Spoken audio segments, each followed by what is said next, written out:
All right. Thank you all for being here tonight. We return to the open meeting, and our first item tonight is the pledge. Mr. Wheeler? And Emily is our color guard lieutenant. And Lovejoy Guard was named the most outstanding guard at the UTA Guard Camp this summer. So some great things going on from these students. So I'm going to ask Max to come up first. He'll lead us in the U.S. pledge, and then Ashton will lead us in the Texas pledge, followed by Emily with our moment of silence.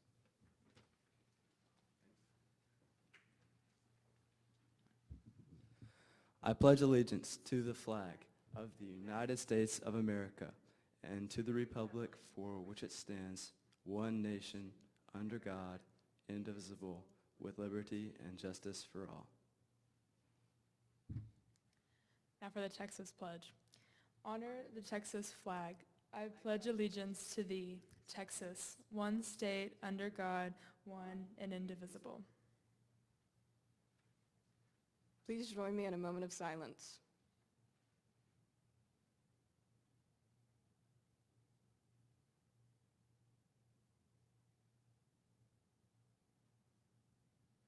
Thank you.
Thank you, Mr. Wheeler and team, for that. Item 6 tonight is introduction of new hires. Ms. Koenig.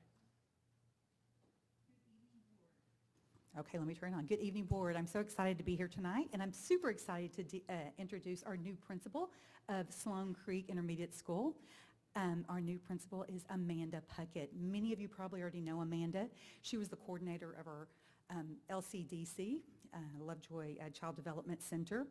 She has some great experiences she's bringing with us. She has actually grown the program over there, and we brag about it because now everyone wants to come here, and has created a waiting list. But she was a teacher, instructional specialist. She was also director of a preschool at one time. One of the best things is she is an Aggie, a former Aggie, graduated from Texas A&M. Woo! So Amanda Puckett, we want to recognize you, and we are so glad you're going to be the principal of LCDC. So if you want to come on it. I mean Sloan Creek. Sloan Creek. You're leaving LCD. Sloan Creek. Hey. No.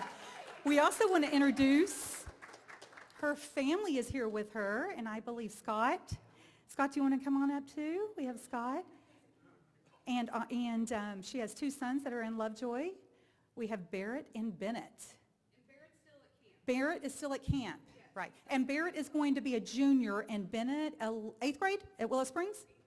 8th grade. Okay. There we go.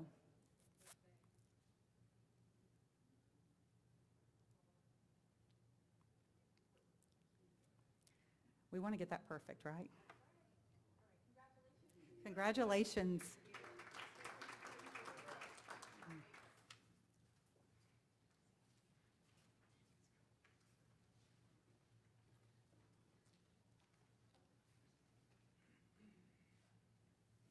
All right, next up tonight is public comments related to agenda items. No comments this evening?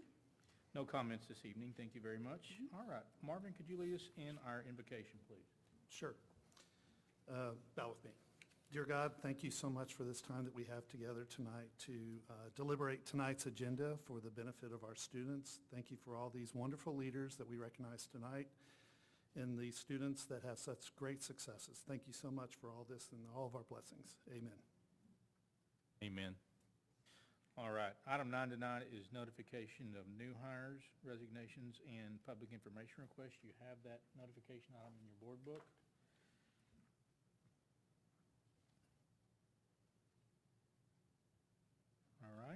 Item 10 is our consent agenda. Anything we would like to discuss before we consider action on the consent agenda this evening? There was one item in the consent agenda talking about approval of bond funds. I was, I don't remember in the past ever including something like this in the consent agenda. I think it is something we've spoken about in previous meetings, but I would just like to make the request that anytime we're approving spending bond funds, that we probably not include that in the consent agenda moving forward. I didn't see anything concerning on these items that I had question about, but I want to make sure we always have the ability to deliberate and ask questions when we're approving that type of an item. Okay, duly noted, Jason, thank you for that input. So 10H tonight, why don't we just recap that really quickly at a high level from what we're doing with those bond funds real quick in light of that? Something? Thomas, can you do that for us? Okay, so the projects that we have listed for you to consider and act on with the use of the bond funds, we have several projects. We have one is the build out of the transition room here, located here on site. We also have some lift pump replacements that need to be, we need to look into and replace. And then for security purposes, adding some additional fencing there at the Leopard Stadium. And then the replacement of the high school auditorium lighting, roughly $200,000. So what with these projects, we're exhausting our 2021 bonds. We're reaching that 3-year period where we need to have them exhaust them. Within the initial bonds, we had approved for replacing our, can't think of it now, our accounting software, finance software. Although we do need to explore that as an option to make things a little bit more efficient, it's not a priority right now. We're not in a place where we have the capacity to take on a transition, so we've released that $268,000 to some of these more pressing items for the district. And then Lori and Kyle are happy to answer any questions that you may have in regards to these projects. So the high school lighting, it no longer works at all.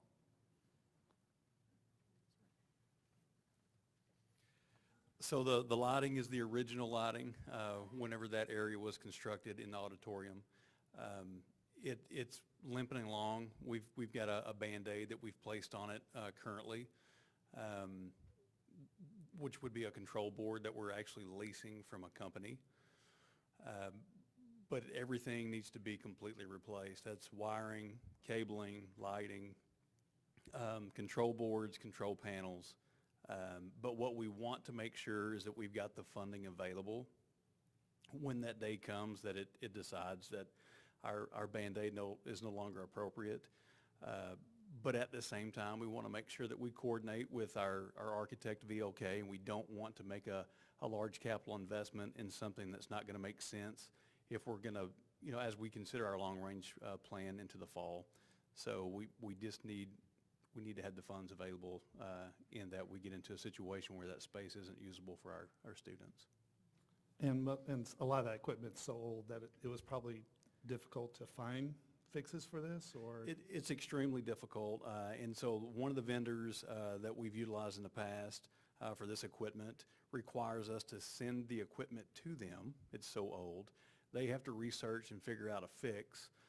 We don't have the time to do that, and so we do have a vendor that's got equipment on site that can come out.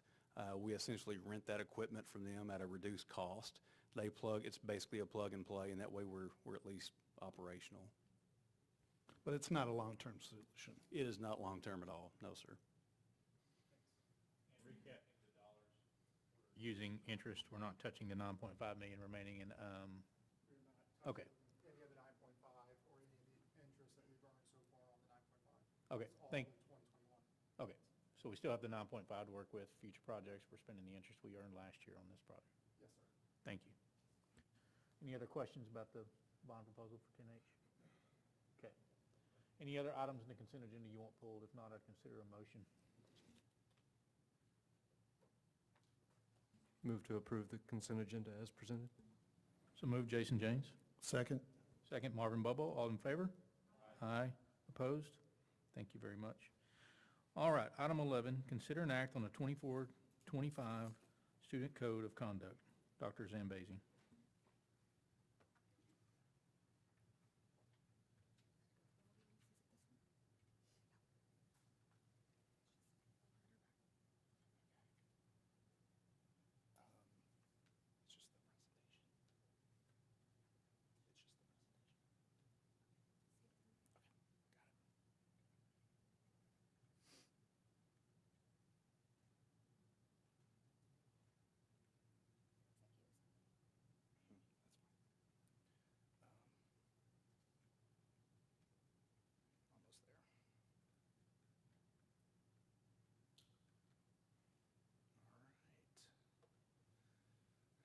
Members of the board, Superintendent Cordell, thanks for having us tonight to present the Student Code of Conduct for 24-25. We looked at numerous model documents, and the two main changes highlighted were additions this year, the first of which was Texas Education Code 37.006 in our District of Innovation Plan for vape-related infractions, automatic DAEP placement. A note has been added next to that item in our Student Code of Conduct to reference that when you're referencing the Student Code of Conduct. And next is the opt-in, opt-out policy for parents, but based on library materials. And what we see here is it just says a student will not violate that. This year, without the legislative session, you'll see a little bit less changes and additions than if it were next year at this time, when you'll see a lot more updates.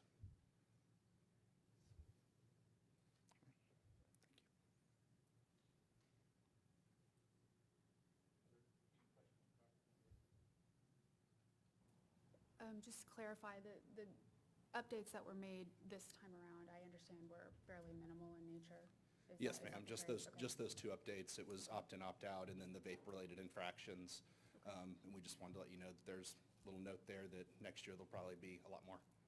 Okay. Yes, ma'am. Makes sense. And parents will sign off on this? Parents and students will sign off that they're understanding of the handbook? Yes, ma'am. Okay. Consent form and acknowledgement form. All right, so he's asking for action to approve the Student Code of Conduct for 24-25. Any other questions before we consider a motion? I move that we adopt the Student Code of Conduct as presented. So moved, Julie McLaughlin. Second. Second, Marvin Bobo. All in favor? Aye. Opposed? Thank you. All right, item 12 tonight is an update from our legislative subcommittee. So there's not much in terms of Texas legislation to update as the special session is, or excuse me, the regular session is gearing up to take place later this year. But there has been some developments from a legal standpoint regarding federal regulations, widely reported in the media, so everyone's most likely aware, but I wanted to make sure. I believe everyone's aware that the Department of Education modified Title IX to include sexual orientation and gender identity into Title IX. That has been met with legal challenges throughout the country.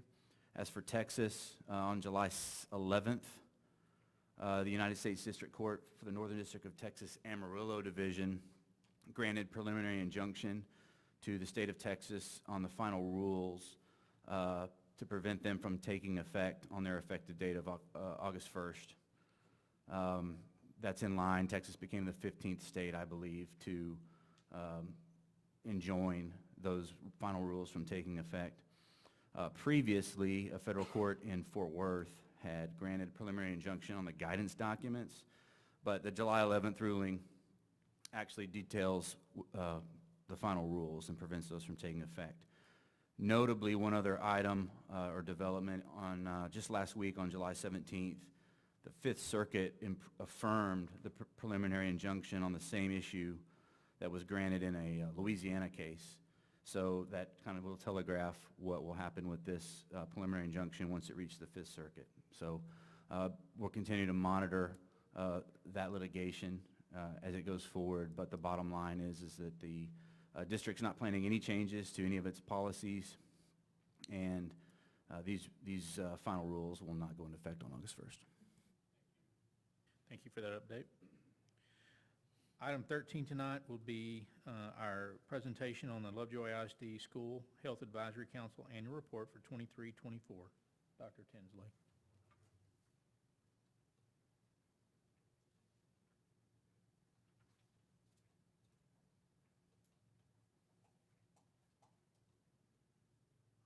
Going too fast here. Thank you. So we are required annually to provide a report on the School Health Advisory Council, better known as SHAC. And there are 4 areas that we have, and you have a copy of the written progress report there in your board docs, is that we define what the role and duties are of the SHAC. We discuss the legislative requirements of the SHAC committee, and then list of meeting dates, and then goals, activities, and accomplishments. So what I'm going to review with you tonight is the 23-24 report there. So just a reminder, is an advisory group of individuals who represent different segments in the community. You do, as a board, approve the SHAC committee. We'll be bringing to you the recommendation next at August board meeting to recommend approval of the 24-25 SHAC members. And then, so it's made up of parents, community members, students, and school staff.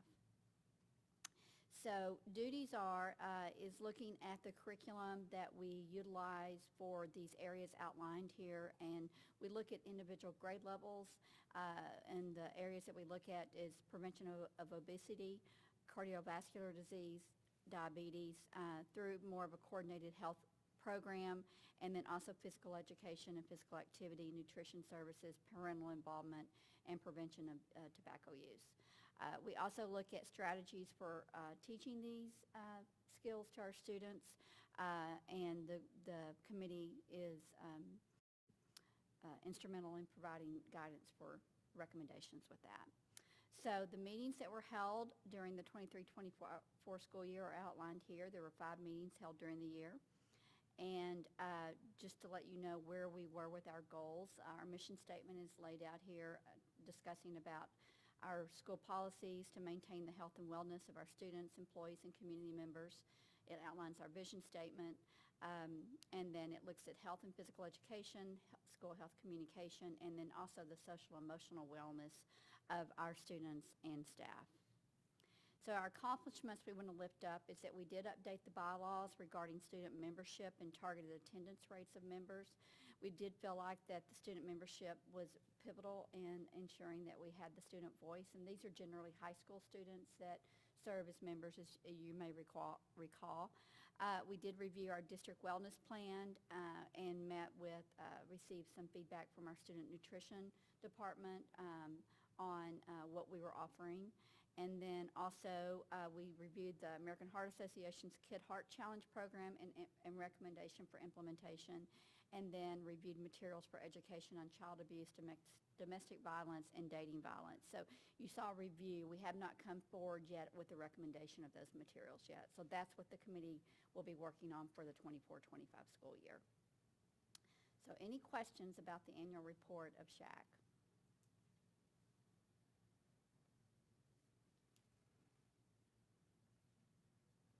We appreciate the community serving on that committee. Thank you for the update. Thank you very much. Item 14 tonight will be our safety and security update. Mr. Percival. Good evening.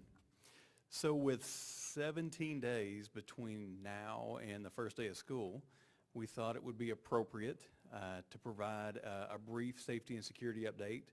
Last Thursday, our district safety and security committee held its summer meeting, and so I'm going to invite Casey Littlefield, our director of safety and security, up, and we're going to go through and recap some of the items that we talked about, which include training and some initiatives for the program.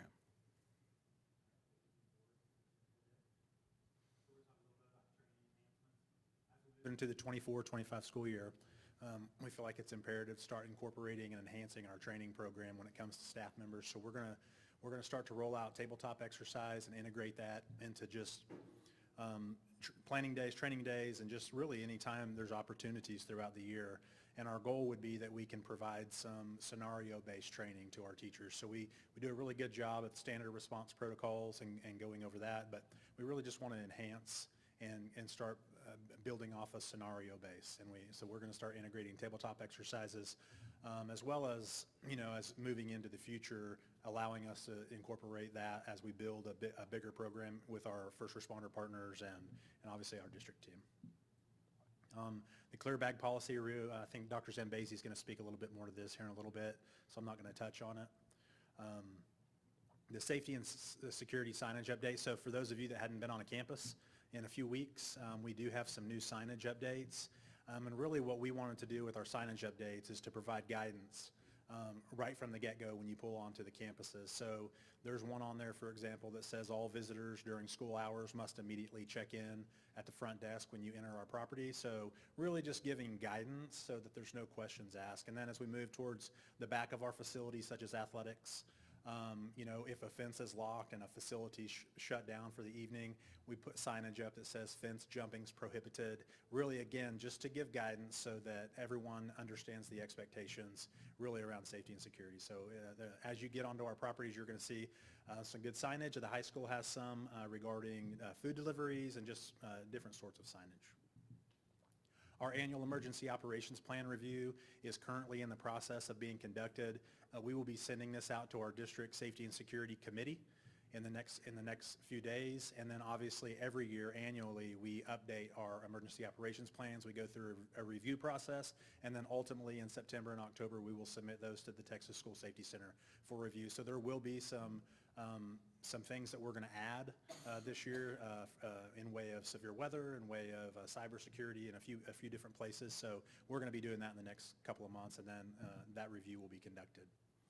And then lastly, radio integration with transportation. So up until this past couple of months, if you were going to operate radios in our district, you would have one that was run off of a district radio system, and then transportation would have their own, and we weren't able to integrate those two systems.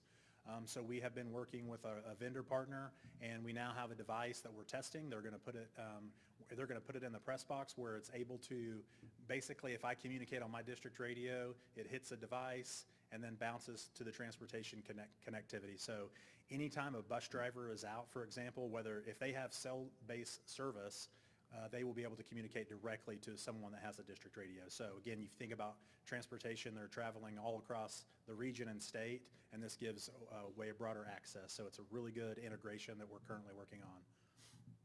And I think that's it. Any questions? Compliments to Casey and his team, the technology aspects of just that radio piece. We're ahead of a lot of folks. In speaking to Collin County, they're actually in the testing phase with that right now, and we're implementing it in each of our buses. So I appreciate the work on the technology side of ensuring that we have the tools we need. All right. Thank you, Casey. Thank you, Kyle. Next up is Mr. Percival again, Capital Planning Committee update.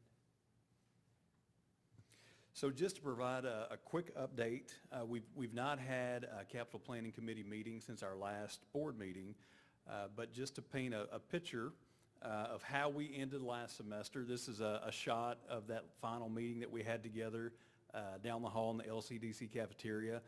And you'll recognize some of the faces in there, our district, community members, lots of stakeholders that are connected by way of Lovejoy ISD.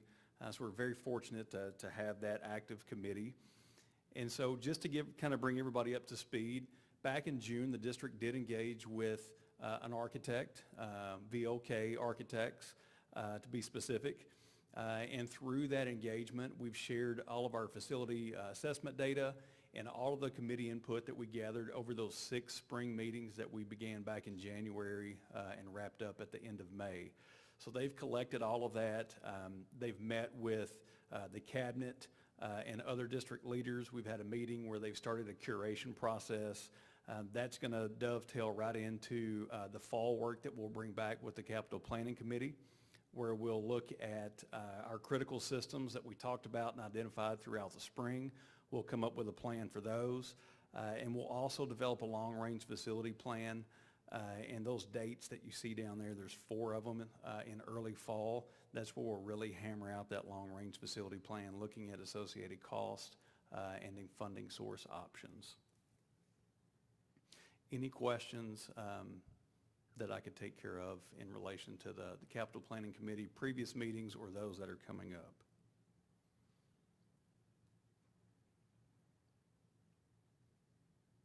Thank you, Kyle. Thank you. I might also mention one other thing, and it's more on safety and security, but just wanted to compliment you all and Ms. Cordell and our team on the integration of Collin County, Town of Fairview, both police chief, fire chief, Lucas Fire Department, and our designated officer from Collin County. Wanted just to give a public thank you to all those parties for investing in our security program. They're also a part of that review of our program documents. So I just want to say thank you for that. That, as simple as that sounds, that has not always existed. And over the past 3 or 4 years, they have embraced the relationship, and these guys have done a good job connecting the dots. So the willingness and the desire and all of those things are there to keep Lovejoy top of the safety and security spectrum. So thank you for that as well. All right, item 16 is back to school information. Yes, it's hard to believe we're already back. So this is going to be a group effort from all of us here in Cabinet, but I'm happy to start. 24-25 school year is upon us. This year we're creating just a roadmap for all of our parents. We'll be sharing this in our next Connect with Katie, which will come out in the next week or so. And we'll have everything you need and everything our parents need in that back to school issue, but we thought we'd preview it with you tonight for those that are watching so they can get a head start and a jump on it. You'll see something like this. We actually will have a few more little icons, and you can select those, and all of those will be actively linked to either a form or information or something that you need. But Kim Steiner and I have been working to put this together. First is school supplies, and the link is right there. There are school supplies lists for Puster, Hart, Sloan Creek Intermediate, and Willow Springs. Very specific school supplies list. The high school school supplies, they will be done by teacher, and we'll give parents ample opportunities to get those done and get those bought and for the high school. So, but we want your kiddos prepared, and so that is there. We also then, steps for completion our annual enrollment form, and these are some new information here.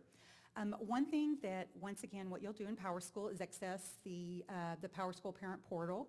The link is there. There's quite a few new forms in there you will see. Complete all the forms. We're asking those to be done by noon on August 4th, mainly so we can complete class list, so we can get schedules completed, because we're hoping by noon on August 5th to release all that information. One thing also that's super important that these forms are filled out is because we need updated information, emergency contacts, we need phone numbers, all those types of things need to be updated in there. And there's quite a few more, for example, staff directory, going in and improving if you want your kids in the yearbook, those types of things. It's going to be a little bit different this year. We've never required all the forms to be filled out, but we're asking those just to ensure that we have the completion and that we can ensure that your kids will be on a class list, and also when they log into PowerSchool, they will have a schedule. Okay, so if on August 5th at 12 or that afternoon, if you don't see a schedule or if they're not on a class list, that probably means you haven't completed the forms yet. So please get in there and get those done. And then to get ready for our back-to-school campus events, of course, on August 6th. And we have, I'm going to give you the times of those. So August 6th. Ms. Koenig? Yes. Back to the Power School Yes. expectation for the completion of the forms. Are those live yet for parents to be They are able to not do? live yet. Okay. so They will parents be need to live wait. within this week, yes. Okay, So let parents me make should that wait. clear. Yes. Parents should wait until they Yes. receive the communication before they go in and go Correct. through those steps. Yeah, we have the communication ready. We were waiting on a couple of forms that we had to input, and we had to work with Power School on a few forms there, but they will be. You probably have been in there because you probably have seen the transportation forms. So you might have seen the transportation forms. That link is live, and we're collecting on that right now. Good question. Thank you. And then our back-to-school Meet the Teacher, you'll see that. They're all listed there, starting that morning. It looks like about around 9 a.m. And from Founder's Day to Walk the Creek, Walk the Springs, all of those events that day. And then our school times have not changed. We wanted to make sure you have that information. They're the very same as they were last year. And of course, all this, as I said, will be in Connect with Katie. And we also have our school calendar. We wanted to bring something to your attention there. If you recall, when we first looked at the calendar, we always have a placeholder for Leopard Friday. And that placeholder actually we were close. It was Friday, September 27th. We were trying to do it later in the fall so it wouldn't be hot and weather wouldn't be impacted. However, due to our football schedule, we had to move it to October 4th. So that's the only date. That's only an early release day for LHS, the high school. So I don't think it's going to impact anyone there, but just know that it was moved from September 27th to August 4th. On the high school dismissal, I think there's, it says 4:45, I don't think that's right, is it? High school dismissal, 4:20, early dismissal though? 4:25 on the form, Yes, and then 12:30 buses run at 1. Okay, but then the other dismissal day was 4:25, was the time wrong? Yeah, on the slide, it says 4:45.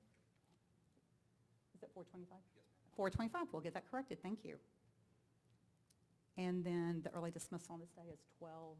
12:30, and then the buses will run around 1. Those bus riders will have a chance to eat lunch. Okay, 12:30 and 1. Okay, bus service. We'll shuffle.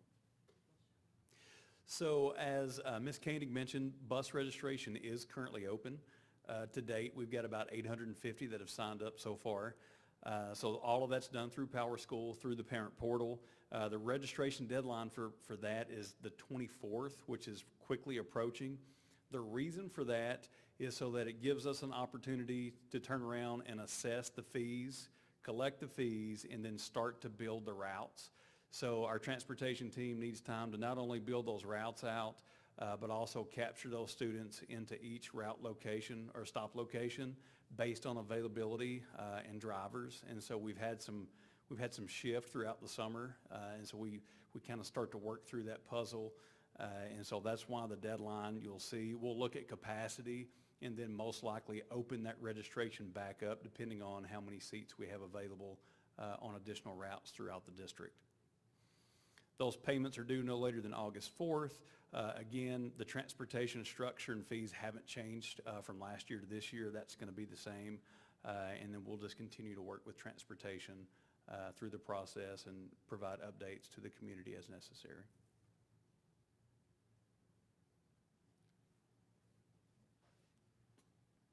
And as far as student nutrition, you may recall that during the June board meeting, we adopted the student nutrition budget, which included a price increase for the meal, which is 25 cents. So we've listed here the new prices for each of the levels. And then also, we do have the link available for those families who wish to apply for free and reduced price meals. We do have to have this done annually, so each family who wishes to apply will need to complete a new income application, which is available online here. And then also online payments for school meals. So for those families who would like to start putting some funds into their account, it will be available starting on Wednesday, July 24th.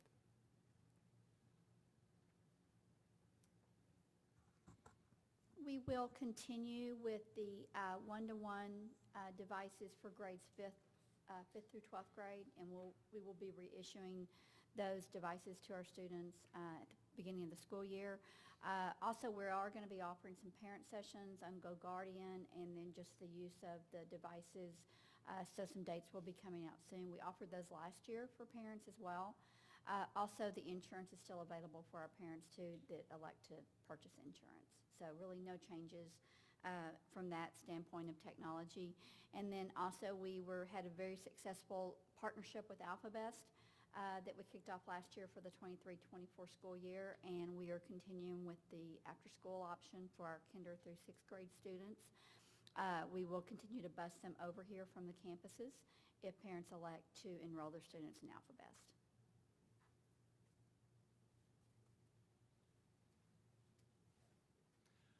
One more quick update for those in the community that enjoy volunteering in our schools. Each year, we require that a volunteer application be completed annually. So even if you came in towards the end of the spring or end of the school year, you'll need to complete a new application to volunteer for this upcoming school year. So please make sure you jump on there and do that. That's such an important part of what we do daily here in the district. And we want to make sure that we get everybody in and ready to go for that August 8th kickoff. And that can be found on the quick links page of the Lovejoy webpage. For safety and security, again, we went through the quick update, but what I'll remind everybody on this one, especially those first 2 weeks of school, traffic is always going to be slower than normal. It's going to be more congested than normal, which means we need to probably have more patience than normal. So please bear with us. We have technology now where we can review and look at live aerial images of our arrival and dismissal plans around the school district. We started doing that actively back in the spring. We've got some tweaks that we're going to make for the upcoming school year. Principals will get that information out to everybody along with a map. But please make sure you follow those maps and the signage that's been posted. We want to make sure that, number one, that we're keeping our kiddos and our pedestrians safe. So we just ask that you bear with us for those first couple weeks. Same thing goes with our bus routes and riders. The more congestion we have in and around our campuses, the slower it is for our buses not only to get to campus with our kiddos, but sometimes they're also a little bit slower getting home for those first couple weeks. So patience will be the name of the game, and we'll make sure that if anything changes, we push out a communication.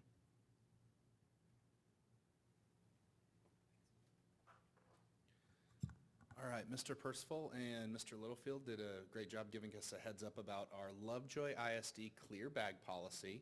So we will be starting this bag policy in 24-25 school year, and the policy will apply at Leopard Stadium during home football games. And as you can see, this poster right here will be clearly posted around our entrances at the stadium. And the measurements that you see here in the pictures are in line with best practices from around the state regarding places that already have clear bag policies. So we were able to research that and are excited to have these clear guidelines and then implement that in our stadium.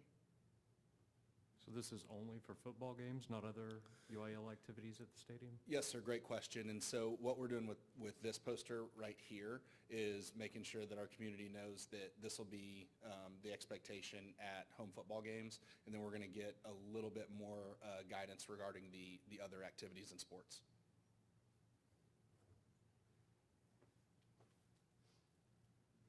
And of course, all this information can be found on our app that we started this year that goes along with our website. So we're super excited and hoping that that will help our parents and they will use that throughout the year. So it says events.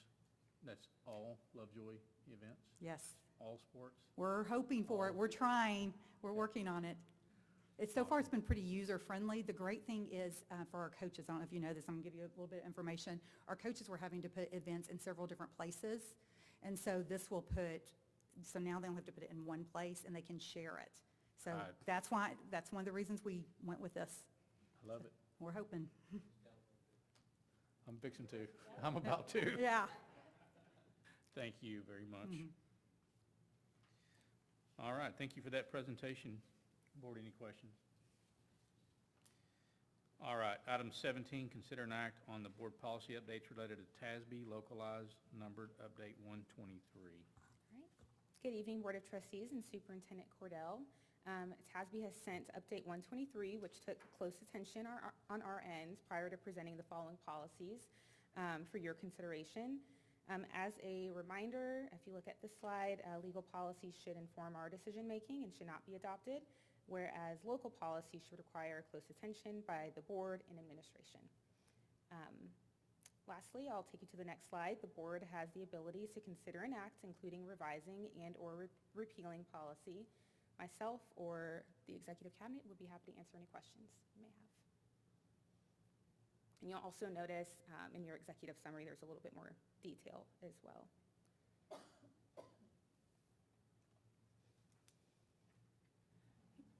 So policy-wise, board, you've had a chance to see these ahead of time. Are there any comments or call-outs you want to discuss regarding these recommended updates to our local policy?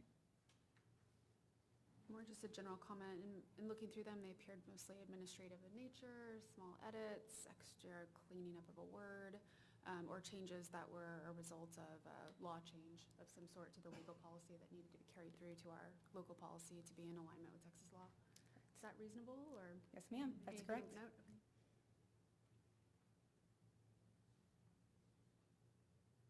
And you'll notice where we marked our administrative edits for these.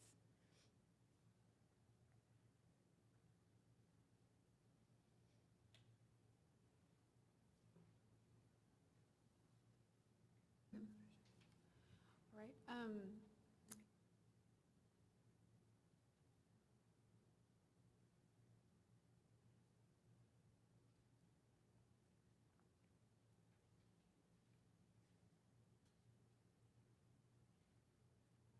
One item that I noted in EFA local in my review is that I noticed there was a little bit of a difference in some minor wording between EFA and EFB local regarding the reconsideration process. Okay. I'd be curious if we could take a look at that language so it would conform. Absolutely. We can also just pull that one and revise it and bring it back to your attention for consideration. I think Should y'all if we can, please? you want to bring it back or just create consistency and we can approve it with the recommendation instead of having to bring it back to the board? Absolutely. We'll take a closer look at it, create consistency for both of those, and then bring it back for your consideration. Well, I think we'll approve it with the consistency. We won't have to bring it back. Oh, okay. Yes, Okay. sir. Absolutely. I move that we adopt the policies that are here as presented, as recommended by the administration, with maybe a minor review of EFA local for consistency in language to EFB local. So moved, Julie McLaughlin. Second, Jeff Wood. All in favor? Aye. Opposed? Thank you.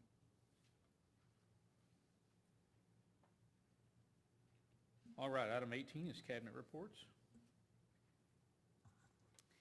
So our district administrators and campus administrators have been busy the last couple of weeks and really long before that.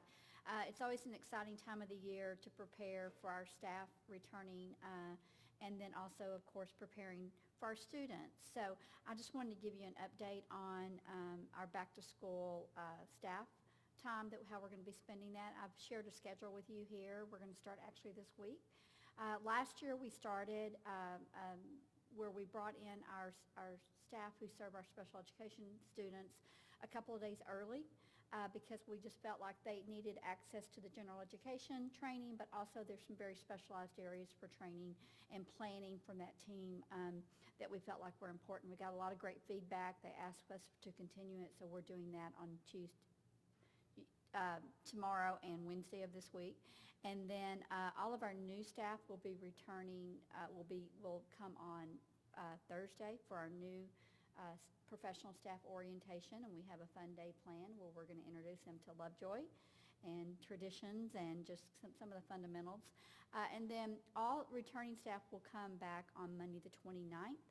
And what you see there is kind of outlines some kind of big picture work that we're doing. And really what we did get some feedback from our staff on professional development, and we really have tried to design that where it's very campus-focused and content and department-focused and grade level focused as well too, but also going deeper into the work that we've already started. You'll see the curricular resource system, the rollout with that, and I've shared that with you at some previous board meetings. And then we're super excited about August 2nd, and we're calling that Knowing Students by Name and Need, where our staff are going to be able to really dig into some of, as they get to know their students with some, through Power School, through some of our applications and programs. So before kids even start the first day of school, we're going to have some time set aside for our staff to spend time getting to know their kiddos.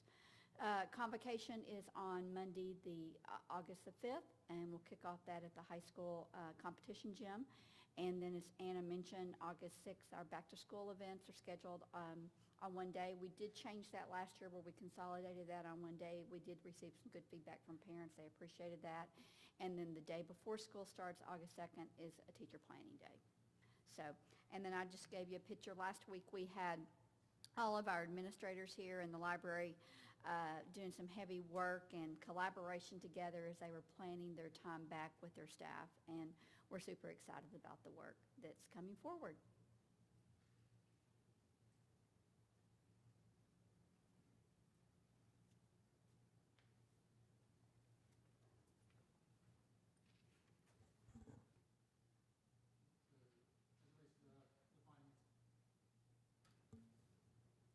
Okay, I think that's working now. The finance updates. So we've hit the ground running. Our staff returned on July 8th, and when they returned, we had our accounting software system all updated and ready to go for their 24-25 budget, and all the positions opened, ready to go. We successfully processed our first payroll for the fiscal year. It was Lon's first payroll where he did it on his own with him and his new staff, Diana, which was a huge accomplishment. So we're super proud that we were able to get that out. And then our budget assistants are hard at work right now entering in all their purchase recs, and we're processing through all of that. We are also hard at work in preparing for our audit for the 23-24 year. So our auditors will be here this week on Wednesday and Thursday to start their interim audit. And then they'll return on August 26th and 30th to wrap up their work. So as it relates to kind of an update on our 23 tax collections, as we kind of start nearing the end of the 2023 tax collections and entering into the 2024, what we see here is that for the month of June, we collected roughly $97,000, both on the M&O and INS side. And then after looking at the original levy and going through the whole process of all the supplementals and adjustments, we have collected roughly 99% of the revised tax levy to date.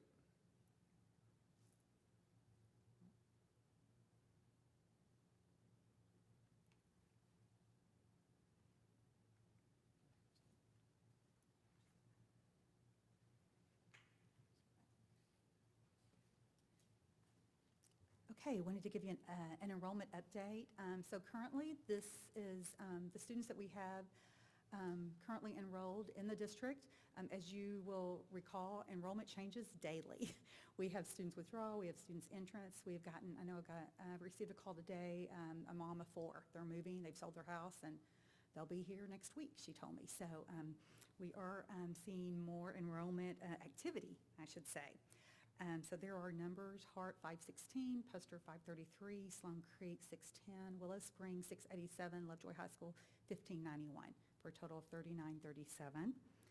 I also wanted to share with you last year, or officially when we ended the very last day, some students might have left early, but it was at 4,025. I wanted to talk a little bit about pending registration. We have like 15 scholars that are pending because their siblings are waitlisted. They are currently in the number. We have some new families that have started the enrollment process but have not completed, and we have some staff children that are currently in that process too. So there's about 38 students there. We budgeted $3,899. Lovejoy Scholars, and please don't be alarmed, is at 267. However, we had 6 more. Those 6 students now are staff members. So we have a lot of that going on. They're still in the numbers, but there's some movement there.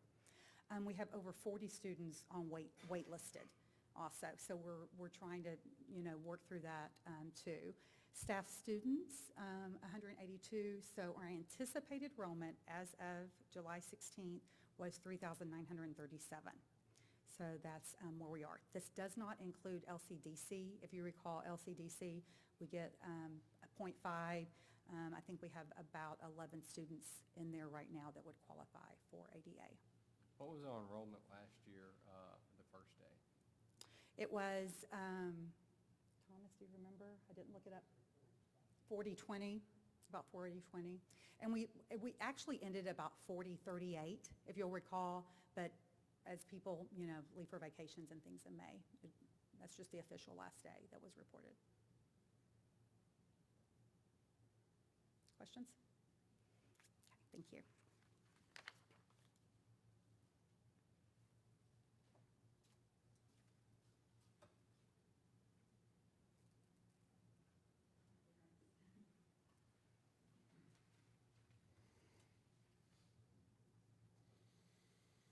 So just a very quick update on district support services as we get geared up to kick off the school year.